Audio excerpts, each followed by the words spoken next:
మీరు చూస్తున్నది ఇప్పుడు ధర్మపురి. మనము గోదావరి చూస్తున్నారు మీరు.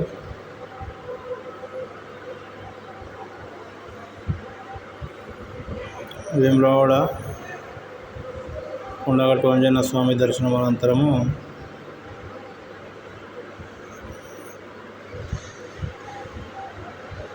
ఇక్కడికి వెళ్ళడం జరిగింది.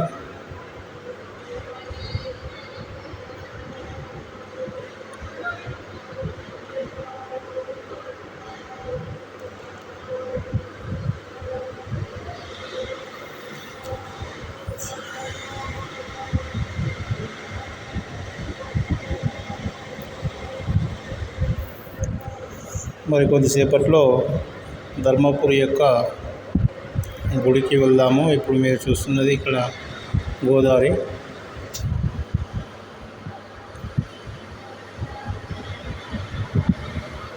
ఇది మెట్లు పైకి వెళ్ళడానికి, మెట్ల కిందికి దగ్గరలో ఉన్నాయి వాటరు. శ్రీ శ్రీ లక్ష్మీ నరసింహ స్వామి వారి దేవస్థానము ధర్మపురి మీరు చూస్తున్నారు ఇప్పుడు.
మీరు చూస్తున్నది బాసర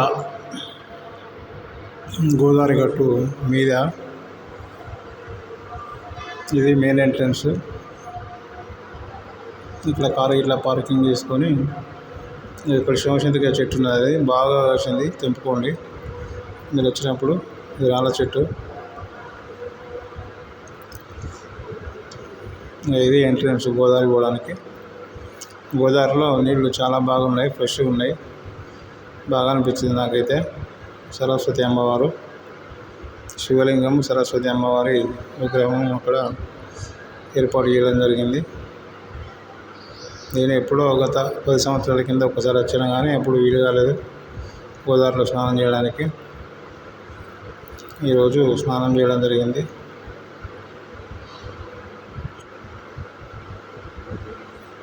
ఇప్పుడు మీరు చూస్తున్నది గోదావరి.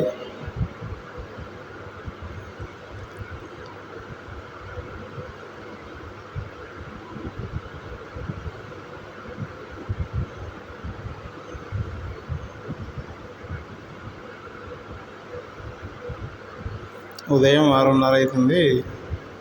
ఇప్పుడే భక్తులు ఒక్కొక్కరుగా స్నానానికి రావడం జరుగుతుంది.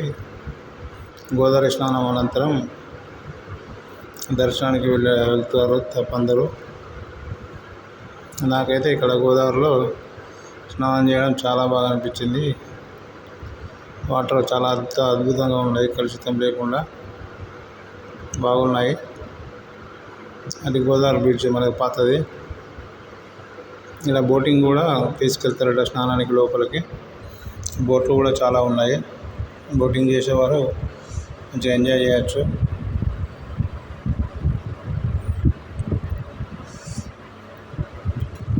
సరస్వతి అమ్మవారి శివలింగం మీకోసం ప్రత్యేకంగా దగ్గర నుండి తీయడం జరిగింది.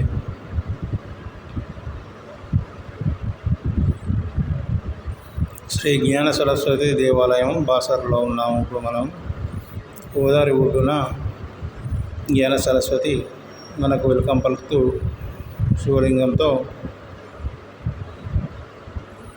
ఉండడం మీరు చూస్తున్నారు. బాసర అనేది చాలా ప్రాముఖ్యత ఉన్నది. చిన్నపిల్లలకు అందరికీ కూడా అక్షరాభ్యాసం చేయించడానికి చాలామంది భక్తులు ఇక్కడికి వచ్చి అక్షరాభ్యాసం చేయించడం గత కొద్ది కాలంగా అనాది కాలంగా ఆనవాయితీగా వస్తుంది. శ్రీ జ్ఞాన సరస్వతి అమ్మవారి దేవస్థానం బాసర.